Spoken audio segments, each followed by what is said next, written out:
Hello and welcome to Open Forum 2020, celebrating 21 years of Open Forum. You'll note that this year's event is just a little different from years gone by, but no less important as we come together as one eTravel family to acknowledge the efforts of our friends and our colleagues who've shot the lights out despite a challenging year. We look forward to greater things in 2021. My name is Natalia Rosa, and it is my privilege to join you today as we celebrate you. A very special thanks to our sponsors of Open Forum, Travelport as our platinum sponsor, our gold sponsors Avis, Cruises International, Holiday Factory, Virgin Atlantic, and our silver sponsors Amadeus, Azure Travel, Beachcomber, Bidvest Car Rental, Bright, Thompson's Holidays, TIC, Trafalgar, and Uniworld Boutique River Cruises. To kick us off, we have someone who needs no introduction, eTravel founder and CEO Garth Wolfe, who'll deliver some kernels of hope and the rainbow that lies just over the horizon. Together we can get there. Over to Garth. Hi everyone. A few months ago, when we realized that we'd not be able to have the normal Open Forum, I said to Tammy, we actually still need to recognize and celebrate our ITCs and staff's achievements. It was then that the virtual Open Forum idea came about. And trust me when I say this will not replace the real deal going forward. It's not been a normal year. We all know that. But in my mind, when people talk about the new normal, it actually frustrates me no end. The simple thing is, right now, it's not normal. But us humans are creatures of habit. And creatures of habit will always revert back to what they like, which is to spend time with their loved ones and to travel. Yes, to travel. I'm going to take this presentation and break it up into a few different segments. I'm going to try and keep it short and sweet, but in the same breath, I'm going to try and give you what I feel the future holds for us. So let's start with the year that was. I can describe the year of 2020 in one word, and that word is hell. And Winston Churchill said, if you think you're going through hell, then just keep going. Some other words that come to mind when I'm thinking about the last 9 months or so is anxiety and mental anguish. Also, the word abundance. Over the last 20 years, in fact, we've had abundance. And perhaps having abundance has led to us worrying about materialistic goods and panicking about loss and all the things that are not really important to us from a material perspective. So going forward, I think it's about abundance no more. We need to streamline our lives. We need to simplify what we're doing, and we need to have less to worry about other than our health and our loved ones. The cliche gratitude comes to mind as well, perhaps the strongest word of the 2020. Perhaps we're all nicer people after going through what we've had to experience in 2020. And perhaps we'll be more empathetic and caring and generous going forward. Let's hope so. The outlook for 2021. What does the future hold for us? We start with the world economy. Each American president over the years has actually had very little to do with South Africa or Africa. He's always had too many problems on his plate and bigger issues to face. So what's different now? Nothing. However, the impact of Joe Biden as US president on the relationship between China and the US alone is good for us as an emerging market and for South Africa. Obviously, what's happening, the relationship between our superpowers being America and China and Europe is going to be such that trade is going to grow. And with trade, the investors are going to say, okay, well, they'll actually look at emerging markets for riskier opportunities. And hence, we've seen the rand strengthening from a low of 19 to the dollar to as strong as 15.50. When people say to me, where do I think the rand's going to be over the next 12 months? It's a tough one because the future's not ours to see. However, being an emerging market or a third world country, and Africa now is literally part of Africa, and trading with the likes of China, Europe, and America, who are first world economies, far more efficient, far more jacked up, it's only really logical to say the probability of the rand depreciating is far greater than the rand actually strengthening. However, right now, I feel at 15.50, it's going to be stable for a while, and that's good for business. The South African economy, where do we find ourselves? We've recently seen the third investment conference held in Sandton by Cyril Ramaphosa, which was dubbed as the one where, he says, promises will be converted to projects. Let's hope so.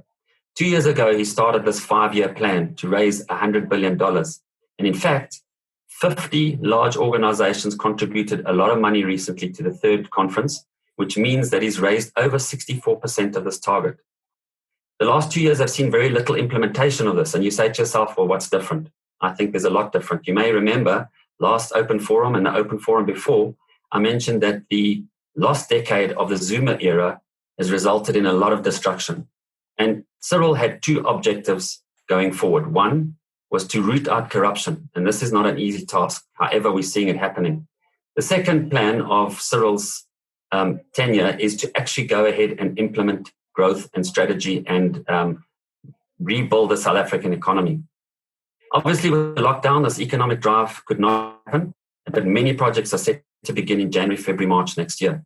The government and private sector are busy working on 55 major infrastructure projects, which include the likes of power generation, roads, water plants, ports, and more.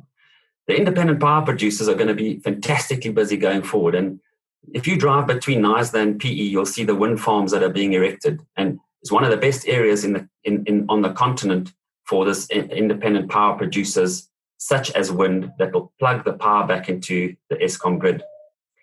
Something else that is really important to note is our interest rates are at the lowest levels they've been in over 40 years. Prime is sitting at 7%, and this low interest rate will stimulate the economy from both a private and a public perspective.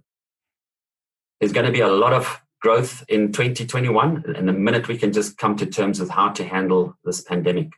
And obviously, we know we're talking about this vaccine. The vaccine's one thing, but I think we also need to learn to live with viruses because we're going to see more in time to come. It's just the way life is. We've just had the best year in terms of agriculture and agricultural exports, seeing records in exporting of citrus, avos, and bananas. And again, we're seeing great rains happening. So 2021, I think, is also going to be a good year for agriculture.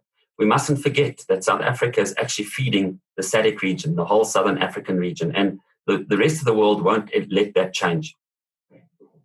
On the corruption front, the National Prosecuting Authority has been hard at work in pinpointing the corruption of the last decade. We see it in the press, I don't have to tell you, from Ace Magashule all across.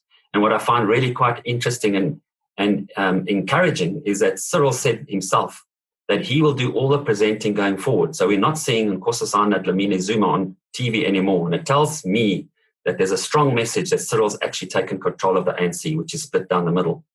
Recently, the NPA managed to freeze R1 billion in assets linked to the looting of the Transnet by the Guptas, which is money that'll come back to us as a taxpayer.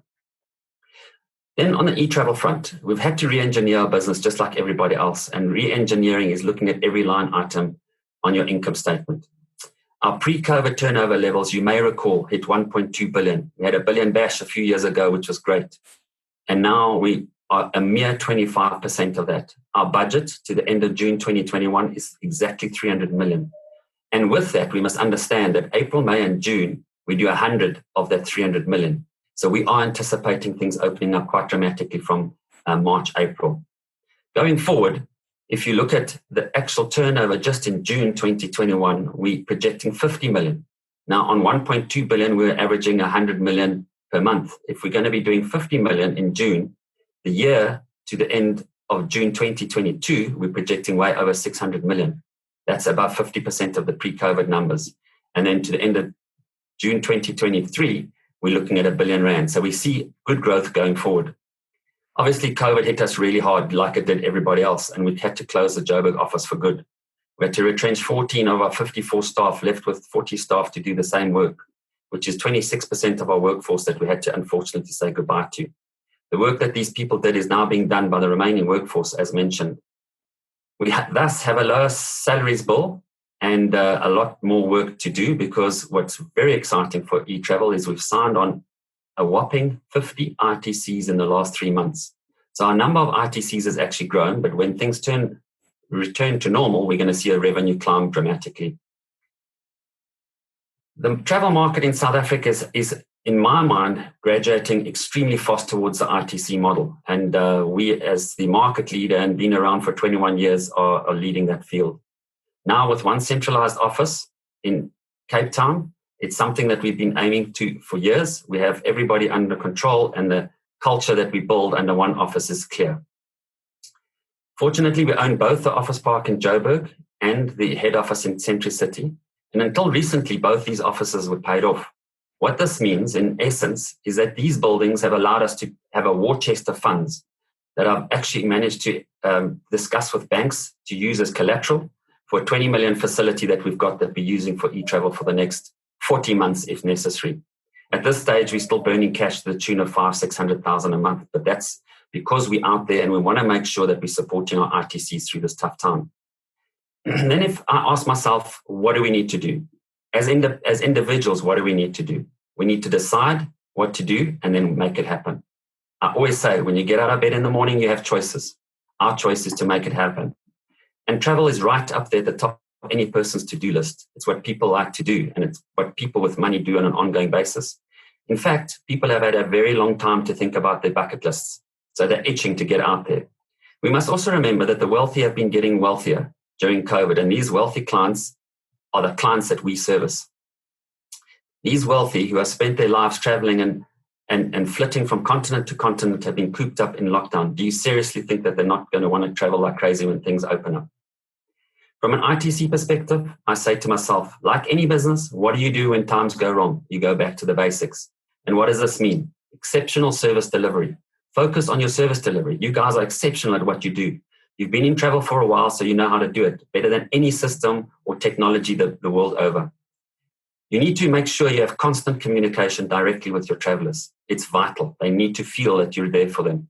Try and meet them for coffee or hand-deliver documents to add that personal touch the minute you can. And I'm talking once things open up more than they currently are.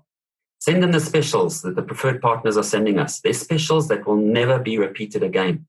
And we want to work with our preferred partners because they're looking after us and we want to look after them. So use these specials and send them to your clients and excite your clients about where to go and what to do when we can actually travel properly again. When I was a little boy, my mother used to say to me, the hinge that squeaks the most gets the most oil. So get out there and make a noise so that your clients know you mean business and you want to take care of them. Recently, you may have also seen or read that Bill Gates stated that he predicts that 50% of business travel and 30% of the days in the office will just go away. And in fact, I agree with him. But you need to understand that large businesses are the ones who are cutting travel, not the SMMEs. And our market space is mainly the SMMEs. And these are the guys that have to travel because without travel, they're not going to be able to grow their businesses. With regards to the 30% of days in the office falling away, I agree with him entirely. And it's exactly for this reason that the ITC model, which we founded in 1999, 21 years ago, is the perfect model for the modern era. To be honest, we were perhaps a little bit ahead of our time. But back then, we allowed ITCs to rent office space from us. And at one stage, we had as many as 45 ITCs operating from both the Joburg and Cape Town offices. Just before COVID, we only had 5 ITCs out of 230, a mere 2% of our ITCs wanting office space. But I'm sure that this is going to disappear now and will become a pure ITC model. What I'm actually saying now, guys, is the e-travel model is and has been the best suited model for the pandemic like this. And going forward, ITCs will be the primary market in the South African travel industry.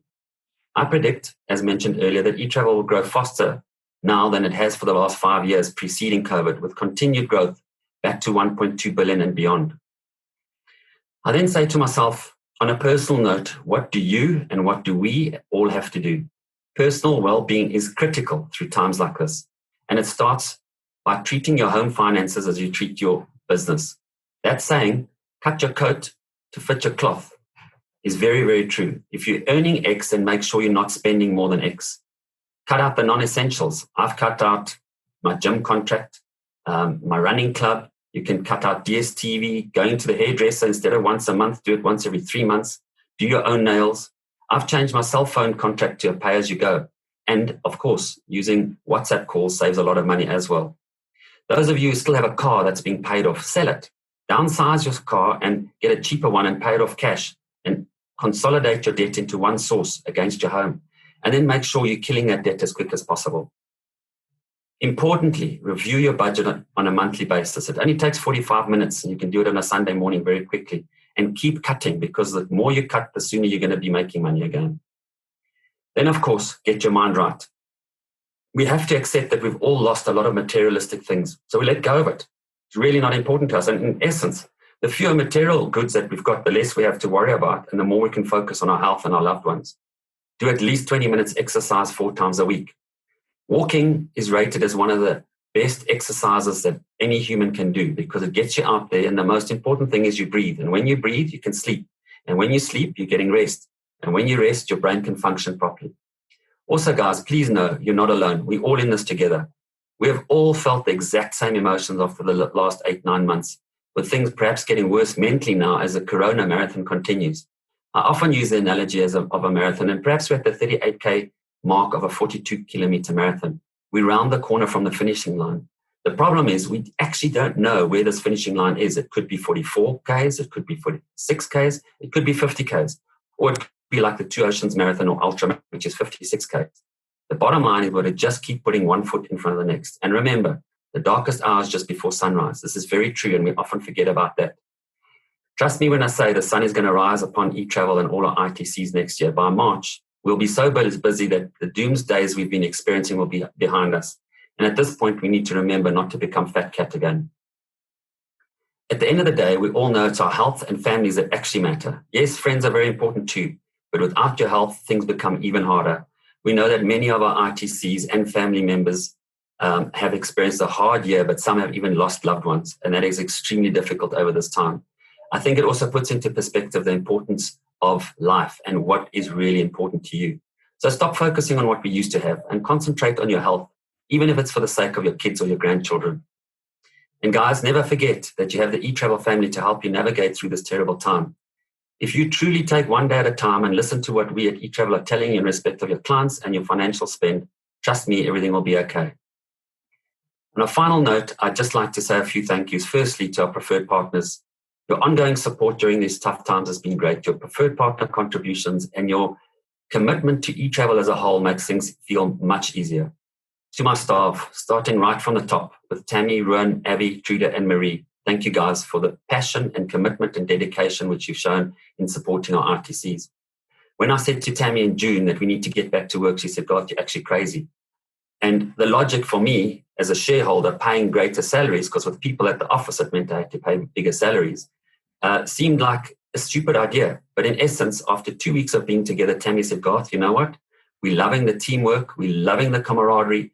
And the message we sent out to our ITCs and the industry was we're here to support our ITCs through thick and thin. Yes, it's cost me, the shareholder, more, but I know that we're going to get past this. And in fact, it's an investment in our future.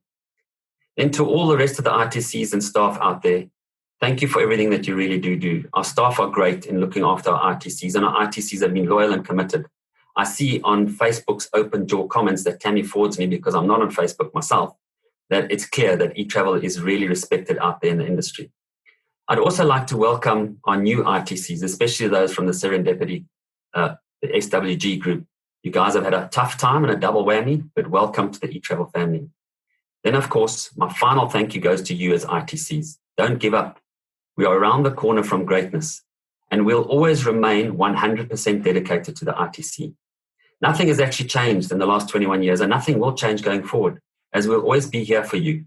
And we're here to ensure that our preferred partners get good, clean, honest revenue with total transparency. And the aim, post-COVID, is to have constant growth for at least 10 years going forward. The awards are very exciting, and I know this virtual open forum is not the same as the real thing, but a huge thank you to Shelley Roberts for spearheading this project. I know she does things properly, so I'm excited to see what's to come. Try to picture yourself in a hall with all of us together when you watch the awards presentation, and then project yourself to October 2021 when we have the real deal. Music, glitz, glamour, wine, whiskey, and a couple of tequilas and some great celebrations together. Congratulations to both ITCs and staff who are being recognized over the next few days through our awards. Have a great Christmas, guys. Be peaceful and calm about the year ahead because it will return to normal, not a new normal. The hustle and bustle of mainstream travel is around the corner. It's going to be a very good year financially in 2021. But as my late dad used to say, boy, slowly catch the monkey. Take it slowly, take it calmly, and be focused on your personal finances so you never have a repeat of 2020, even if another pandemic such as Corona comes around. Good luck, well done, and thank you all very much. Ciao.